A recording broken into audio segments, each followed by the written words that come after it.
Hi everybody, it's Mr. D at In the Middle with Mr. D1 at blogspot.com with teaching tips for Lesson 1, Day 5 of SQ Level 2.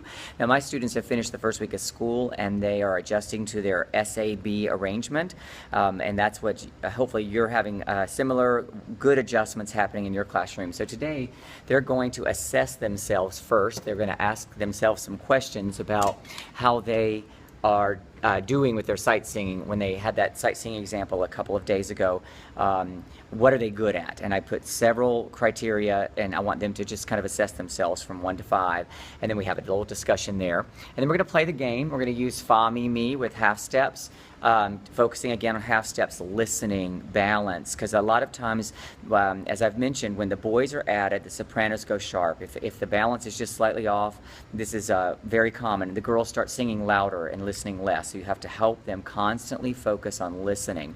Then we're going to do our holding exercise, our little holding exercise that we did yesterday.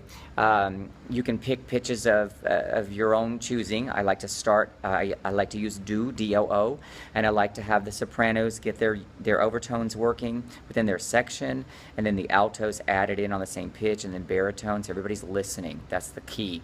And then we'll do it with a chord, as we did yesterday. Pick a note, just pick a group, have them go first, and then the second group joining in again on oo or do, and they listen and they get their overtone in their section, and then they have the chord. And you can do dissonant chords, anything to help waken their ears up, because they when they're in tune, they sort of like that. As long as they're listening, you can do do, re, and fa for your 3 pitches or whatever. So then after we do that listening exercise, continuing to help them adjust and balance and get their blend worked out, we're going to do our 3-part rhythm exercise. Now the girls struggle because the boys have that deep voice, and they react to it. It's very normal, very common.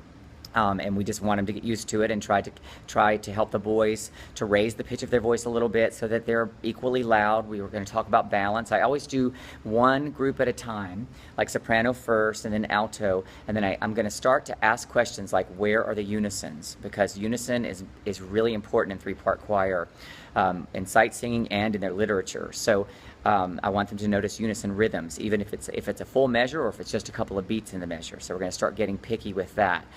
This is 3/4, so we're going to review the accents, because of course that's always a challenge. And then our sight singing example is going to be 4 measures, just to save time, to keep them practicing their sight singing examples. And it is in the key of C to help remind them of how we determine the first pitch of the song without sharps and flats. Those are things that they often forget. So that's what we've got for today's lesson, and I hope that it's helping you, and I'll start sharing lesson 2 next week. Have a great day. Bye.